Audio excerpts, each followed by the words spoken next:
have to say there's a certain sense of deja vu that I'm feeling this morning, because some will know, but many won't know, that UKIP was founded on the 3rd of September 1993. I was a founder member, and 6 weeks into the party existing, we woke up to the news that the Conservative Member of Parliament for Eastleigh, one Stephen Milligan, had died overnight in what some may call slightly unusual circumstances. Hence we went to school, I suppose. And I thought, well, I'm a member of this party, in for a penny, in for a pound, I'll be the candidate. So I was UKIP's first ever candidate, and in late October 1993, we had a get-together in a car park on the other side of town, a bit like this, and we launched the campaign. It was very difficult, campaigning for a party that nobody had ever heard of, and campaigning on issues that the British public didn't really care about. And I can say though with some pride that on the night of the count, by the absolutely crushing margin of 169 votes, I managed to beat the late great screaming Lord Sutch and therefore not. Now there's a lot of water under the bridge since then, and UKIP's had its ups and it's had its downs. But what we can say, absolutely for certain, is that the years of mockery and derision are over. Yes. You know, my goodness, it reminds me of the old story that Bob Monkhouse used to tell. He used to say, when I was growing up, I told my friends and family that when I was older, I was going to become a comedian. And they laughed at me. Well, Bob used to say, they're not laughing now. And it's a bit like that with us. And that speech that Cameron gave the other day, the speech that he never ever wanted to give, and okay, you know, he's not going to win the election anyway, and there will be no serious renegotiation, and we've heard it all before, because this was cast iron Dave back in 2007. But nonetheless, don't think that speech wasn't significant. It was, because it has changed the whole tenor of the debate in this country. This is now an in-out debate, and therefore the deal that Mr Cameron came back with yesterday, that initially was being championed as a great victory, guarantees that for the next 7 years the British taxpayer goes on paying over £50 million a day as a membership fee of this union. That, in my view, and I suspect when you're out canvassing, the view of most ordinary folk, is a pretty rotten deal for Britain. Absolutely. And so the sooner we have our chance to express a view on that, the better. Now, what of Eastleigh?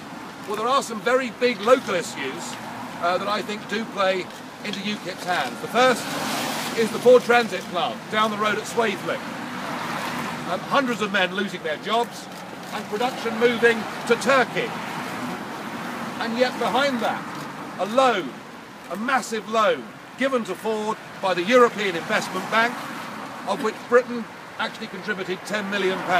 So as a result of our EU membership, we have directly subsidised the loss of hundreds of jobs in this constituency. And that's something we can talk about on the doorsteps. Absolutely. One of the other big burning issues here is housing. A big shortage of social housing. And this is an area, of course, that has experienced a huge growth in population over the last few years. The local Lib Dem council say that they will make sure that social housing is for local people. Well, legally, there is no way they can enforce that. And our number one theme in this campaign, and some may say it's a national issue, but believe me, it's a local issue too. Our number one issue is that this country faces the second massive migratory wave from Eastern Europe. It's going to begin on the 1st of January 2014.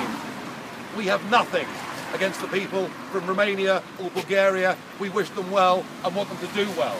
But we cannot accept that it's right that this country should have a total open door to unlimited numbers of people from those countries to come here, not just to work, but to claim benefit as well.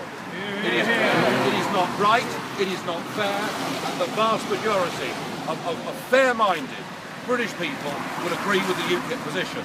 Now, the other three parties won't want to debate this in the election, but the impact of that in Eastleigh on jobs, on housing, on schooling, on the health service is undeniable that it poses a major problem. So that is going to be the key to our campaign. Our candidate will be selected by the local branch tomorrow night, will be approved by the NEC on Monday, and I'll be here for a press launch with the candidate at 10:30 on Tuesday morning. And how are we going to do in this by-election? Well, we're going to win. Better than we did in 20 years ago, I'm hoping. How are we going to do? Well, in Corby and in Middlesbrough and in Rotherham, we started from a very, very low base. You know, Lord Ashcroft's poll in Corby had us on 2% and a bit to begin with, and we got 15% on the day of the result. We start this campaign with Lord Ashcroft poll showing us on 13%.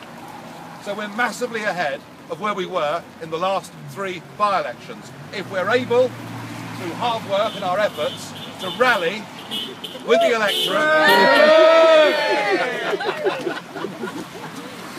You can live with disturbances like that, can't you? If we're able to rally in this by-election in the same way we did in the previous 3, this could become a 3- or 4-way marginal. This could become a very exciting by-election indeed. So let's do what we always do. Let's give it our absolute best shot, knowing 100% in our hearts that we're the only party in British politics who says what we mean and mean what we say. Thank you very much. Good. Right, go get them!